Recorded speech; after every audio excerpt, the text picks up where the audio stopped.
সকালে ঘুম থেকে উঠে শুরু হয় জীবনের সাথে যুদ্ধ। সকালে উঠে ঘরটর গোছগাছ করে বাচ্চাদের জন্য নাস্তা বানাই, শ্বশুরের জন্য এক একজনের জন্য এক এক রকম নাস্তা বানিয়ে শুরু করলাম।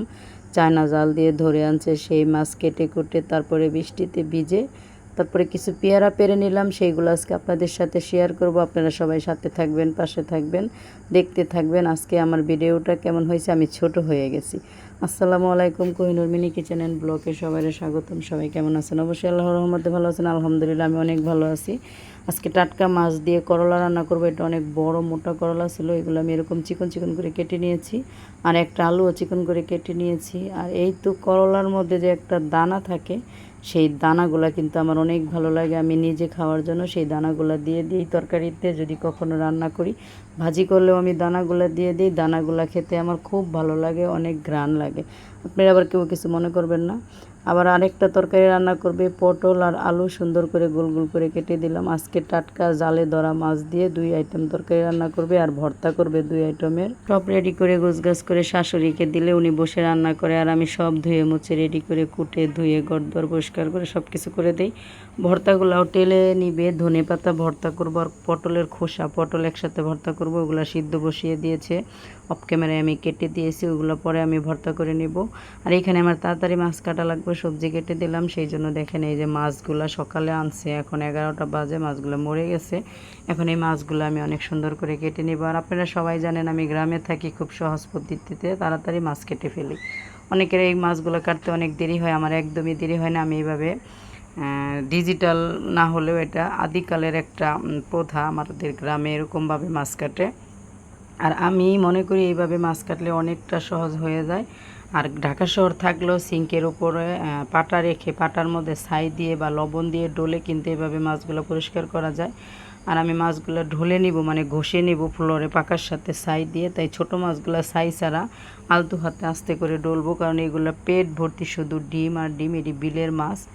আর যদি আমি ওই বড় মাছের সাথে একসাথে এগুলো ডলে নিতাম তাহলে কিন্তু এই মাছগুলো গলে যেত, খুঁজেও পেতাম না। আর এই মাছগুলো দিয়ে করলা দেওয়া হালকা করে ঝোল রান্না করব। আর এইভাবে টাটকা মাছ দিয়ে করলা দিয়ে রান্না করলে কিন্তু খুব ভালো লাগে, বিশেষ করে লম্বা মোটা বড় করলাগুলো।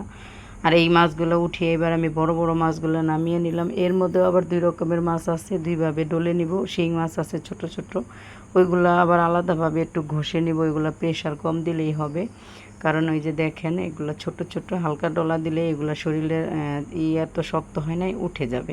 এইগুলো খুব আলতু হাতে আমি সুন্দর করে আলাদাভাবে এগুলো ঘষে মেজে চকচকা করে ফেলবো। আর আমার মাছ মানেই একদম সাদা ফকফকা জকজকা হতে হয়, না হলে আমার ঘৃণা লাগে। টাকি মাছ কিন্তু কালো থাকলে খেতে ভালো লাগে না।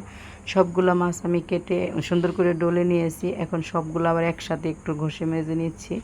তারপরে অফ ক্যামেরায় আমি এগুলো বটি দিয়ে সুন্দর করে নাড়ি বুড়ি সাইডের ফড়া পরিষ্কার করে তারপরে এখন এইগুলো বলে উঠিয়ে নিলাম। এই যে কেটে নিয়েছি অফ ক্যামেরায়, কারণ সবগুলো ভিডিও করা সম্ভব হয় না, ভিডিওটা অনেক বড় হয়ে যায়। এই তো দেখেন এখন এইগুলো আমি বারবার পানি পাল্টায়া পাল্টায়া এগুলো পরিষ্কার করে নেব, ধুয়ে নিব। আর আপনারা যারা গ্রামে থাকেন ঠিক এইভাবে মাছ পরিষ্কার করবেন, দেখবেন টাকি মাছও সাদা ফকফকে হয়ে যাবে, শিং মাছও সাদা হয়ে যাবে। আর খুব তাড়াতাড়ি মাছগুলো পরিষ্কার হয়ে যায় এইভাবে। আর একটা একটা করে বটি দেওয়া ছাঁচতে ছাঁচতে একটা একটা করে কাটতে কাটতে অনেকটা সময় লাগে। এই মাছ কাটতে আমার 20 মিনিট টাইম লাগে নাই। আমার এই মাছগুলো কিন্তু আমি সবজি কেটে দিয়ে তারপরে মাছগুলো কিন্তু আমি কাটতে নিছি। উনি কিন্তু চুলা জ্বালিয়ে দিয়েছে, তার মধ্যে আমার মাছগুলো কাটা হয়ে গেছে অলরেডি। আর আমার শাশুড়ি কীভাবে রান্না করে 2 চুলায় আমি একদিন দেখাবো। আমি সব কেটে ধুয়ে দিই, উনি বসে বসে রান্না করে, আমি একদিন দেখাবো। আসলে আমার রান্না করার এই নাই, তাই রান্না করতে পারি না। ওনারা যখন অন্য দেশে বিদেশে ছিল তখন আমি নিজের রান্না নিজে করছি, তাই আমি রান্নার ভিডিওগুলো দিতে পারছি। এখন ওনারা বাংলাদেশে চলে আসছে, তাই ওনার রান্নারা ওনারা নিজেই করে। ঝাল মশলা কম দিয়ে, বিদেশে সারা জীবন থাকতো, ওনারা ঝাল মশলা খেতে পারে না। আর আমি অনেক ঝাল মশলা খাই, গ্রামের মানুষ, আমি খাঁটি মানুষ, আমি প্রচুর ঝাল খেতে পছন্দ করি। সেই জন্য বলি আপনি বসে বসে রান্না করেন, আমার যত কাজ আছে সবগুলো আমিই করে দিব। তাই উনি বসে বসে খুন্তি লাড়ে ভেবে খালি রান্না করে। এই তো দেখেন কত সাদা ফকফকা করে মাছগুলো দিয়ে দিছি। রান্নাবান্না শেষে সব কাজকাম করে গোসল করতে যাব, এই টাইমে আসলে 2:30টার দিকে একটা ঝুম বৃষ্টি।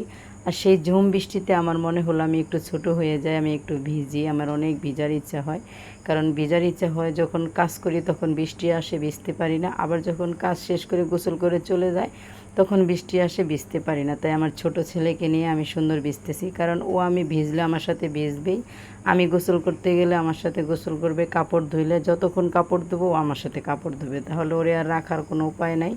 বড় ছেলে ভিডিও করে দিচ্ছে বারান্দা থেকে দরজা দাঁড়িয়ে, আর আমরা দুইজন সুন্দর আরামসে ভিজতেছি। বৃষ্টি পরে টাপুর টুপুর গান্ডার কথা মনে পড়ে গেল, আর সেই ছোট শৈশবকালে চলে গেলাম। আর এই পাশে আমাদের বাড়িতে 4-5টা পেয়ারা গাছ, 3টা গাছ 8টা গাছের পেয়ারা শেষ, আর একটা গাছের শেষ হয়ে যাবে পেয়ারা আছে।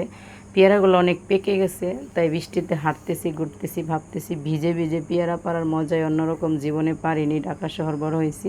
চিন্তা করি আজকে আমি পেয়ারা পারবো। পেয়ারা আমার হাজব্যান্ড পেরে দেয়, পাশের বাড়ির আমার বাস্তি পেরে দেয়, আমি খাই, আমি কখনো পারি না।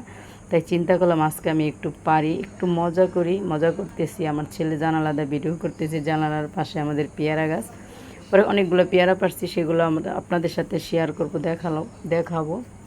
আর আমাদের আমড়া গাছ আছে, আরেকদিন বৃষ্টিতে ভিজে আমরা পারবো, আর আমরা পারতে পারি না, আমরা নিচে নিচে ডালগুলো কেটে ফেলছে, এখন অনেক উপরে ডাল। আর আপনারা যে যেখান থেকে যে অবস্থায় ভিডিওগুলো দেখতেছেন, প্লিজ সবাইকে অসংখ্য ধন্যবাদ। দেশ ও দেশের বাইরে থেকে যারা দেখতেছেন সবাইকে ধন্যবাদ। সবাই আমার চ্যানেলটা সাবস্ক্রাইব করে পাশেই থাকবেন, অল নোটিফিকেশনে ক্লিক করে দিবেন। প্লিজ টুক করে একটু কমেন্ট করে সবার কাছে একটু শেয়ার করে দিবেন। আজকে এই পর্যন্তই, ভালো থাকেন, সুস্থ থাকেন, আল্লাহ হাফেজ, আসসালামু আলাইকুম।